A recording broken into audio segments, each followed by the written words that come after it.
Bulletin मध्ये तुमचं स्वागत आहे। तत्पूर्वी आजच्या सोन्या चांदीचे भाव जाणून घेऊया। 24 कॅरेट सोन्याचा दर आहे 1,46,220 रुपये इतका, तर चांदीचा भाव आहे 2,22,200 प्रति किलोच्या आसपास। आता वेळ न दवडता पाहूया आजच्या दिवसभरातील सर्वात महत्त्वाच्या आणि चर्चेतील बातम्या।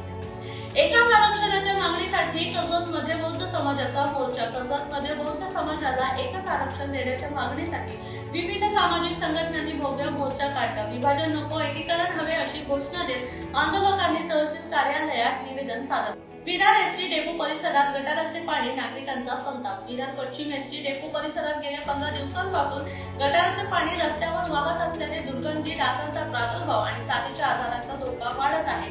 तक्रारीनंतरही कारवाई न झाल्याने नागरिकांनी तातडीने दुरुस्तीची मागणी केली आहे। धामणदेवीतील अनधिकृत केमिकल साठ्यावर आमदार प्रमोद जठार आक्रमक। धामणदेवी परिसरातील कथित अनधिकृत केमिकल साठ्या प्रकरणी आमदार प्रमोद जठार यांनी प्रशासनाकडे तात्काळ कारवाईची मागणी केली। नागरिकांच्या सुरक्षतेचा प्रश्न उपस्थित करत दोषींवर कठोर कारवाई करून अनधिकृत साठा हटवावा अशी मागणी त्यांनी केली। अलिबागमध्ये काँग्रेसचा रघुपती राघव सत्याग्रह। अयोध्येतील श्रीराम मंदिराच्या देणगी निधीतील कथित गैरव्यवहाराच्या निषेधार्थ अलिबागमध्ये काँग्रेसने रघुपती राघव राजाराम सत्याग्रह आंदोलन केले। यावेळी निपक्ष चौकशी व दोषींवर कठोर कारवाई करण्याची मागणी त्यांनी केली आहे। मीरा रोड येथील NN दालन्या शाळेच्या इमारतीच्या वरच्या मजल्यावर अचानक आग लागली। माहिती मिळताच अग्निशमन दल घटनास्थळी दाखल झाले व आग विझवण्याचे काम सुरू असताना सुदैवाने कोणतीही जीवितहानी झाली नाही। मुंबई गोवा महामार्गावरील वाहतूक विस्कळीत। मुंबई गोवा महामार्गावरील कशेळी घाटात हॉटेल अन्नपूर्णा परिसरात दरड कोसळल्याने मुंबईकडे जाणारी वाहतूक काही काळ ठप्प झाली। पोलीस व महसूल प्रशासनाने तातडीने घटनास्थळी धाव घेत एकेरी वाहतूक सुरू केली। सुदैवाने कोणतीही जीवितहानी झाली नसून वाहतूक सुरळीत करण्याचे प्रयत्न सुरू आहेत। गोव्याहून मुंबईकडे येणाऱ्या कालची लांजा रेस्ट हाऊस जवळ उभ्या डंपरला मागून जोरदार धडक बसल्याने भीषण अपघात झाला। या दुर्घटनेत 2 महिला आणि एका मुलाचा जागीच मृत्यू झाला, तर उर्वरित 2 जण गंभीर जखमी असून त्यांच्यावर लांजा ग्रामीण रुग्णालयात उपचार सुरू आहेत। रत्नागिरी दौऱ्यावर आशिष शेलार। लोककलावंतांसाठी मोठी घोषणा। रत्नागिरी दौऱ्यावर आलेल्या सांस्कृतिक मंत्री आशिष शेलार यांनी लोककलावंतांच्या अनुदानात वाढ केली असून नमन लोककलेचा योजनेत समावेश आणि लोककला महोत्सव अधिक व्यापक करण्याची घोषणा केली। राजकीय घडामोडींवर आशिष शेलार यांची मिश्किल प्रतिक्रिया। मंत्री आशिष शेलार यांनी रामरक्षा पठण, जयंत पाटील मुख्यमंत्री भेट आणि शरद पवार गटातील चर्चांवर मिश्किल प्रतिक्रिया देत योग्य वेळी भूमिका स्पष्ट करू असे सांगितले।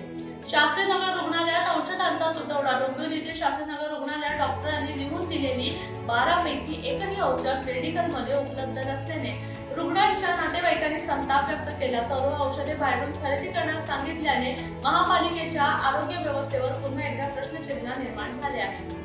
चिपळूणमध्ये जाखडी नृत्याने आशिष शेलार यांचे स्वागत। चिपळूणमध्ये लोककलावंतांनी जाखडी नृत्य आणि पारंपरिक वाद्याच्या गजरात सांस्कृतिक मंत्री आशिष शेलार यांचे अनोख्या पद्धतीने स्वागत केले। नमन व जाखडी लोककलांना प्रोत्साहन देण्यासाठी शासनाने घेतलेल्या निर्णयाबद्दल कलाकारांनी समाधान व्यक्त केले। वसई विरारमध्ये महिलेवर कोसळला पत्रा। वसई विरारमध्ये वादळी वाऱ्यामुळे इमारतीवरील लोखंडी पत्रा महिलेवर कोसळला। या अपघातात ती गंभीर जखमी झाली असून सीसीटीव्ही मध्ये हा सगळा प्रकार कैद झाला आहे। विनायक राऊतांविरोधात कारवाईच्या मागणीसाठी आंदोलन। माजी खासदार विनायक राऊत यांच्या कुटुंबियांसह संबंधित बंधुबाबावर कारवाईच्या मागणीसाठी शिंदे शिवसेना महिला आघाडीने कुडाळ पोलीस ठाण्यात निवेदन दिले। यानंतर महिला पदाधिकाऱ्यांनी घोषणाबाजी करत निषेध आंदोलन केले।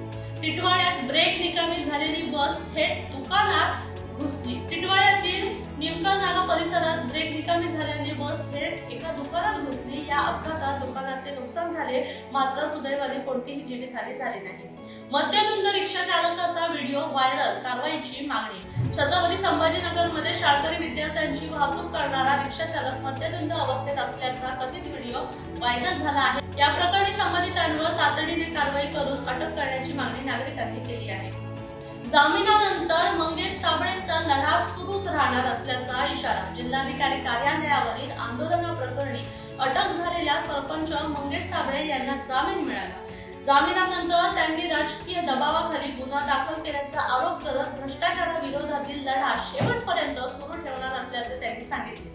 प्रसूती दरम्यान महिलेचा मृत्यू, डॉक्टरांविरोधात गुन्हा।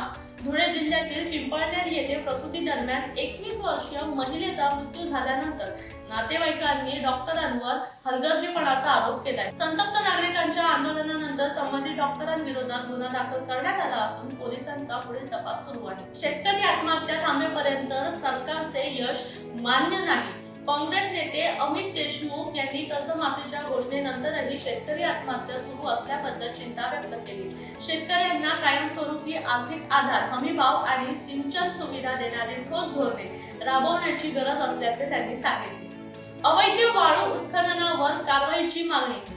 जिल्हा नियोजन समितीच्या बैठकीत शिवसेना आमदार सईद खान यांनी पाथरीच्या 91 कोटींचा विकास आराखड्याचा निधी देण्याची आणि जिल्ह्यातील अवैध वाळू उत्खननावर कठोर कारवाई करण्याची मागणी केली आहे। तसेच कमी पावसामुळे शेतकरी संकटात असल्याचाही मुद्दा त्यांनी उपस्थित केला आहे। मोशी दुर्घटनेनंतर महापालिकेसमोर शिवसेनेचे आंदोलन। मोशी इमारत दुर्घटनेच्या निषेधार्थ शिवसेना शिंदे कार्यकर्त्यांनी पिंपरी चिंचवड महापालिकेसमोर कचरा टाकून आंदोलन केले। यावेळी संबंधित अधिकाऱ्यांवर सदोष मनुष्यवधानाचा गुन्हा दाखल करण्याची मागणी करण्यात आली आहे। तर अशा झटपट बातम्यांचा वेगवान आढावा घेण्यासाठी नवराष्ट्राला फॉलो करायला विसरू नका। भेटूया उद्याच्या नवीन बुलेटिनसह। तुर्तास धन्यवाद।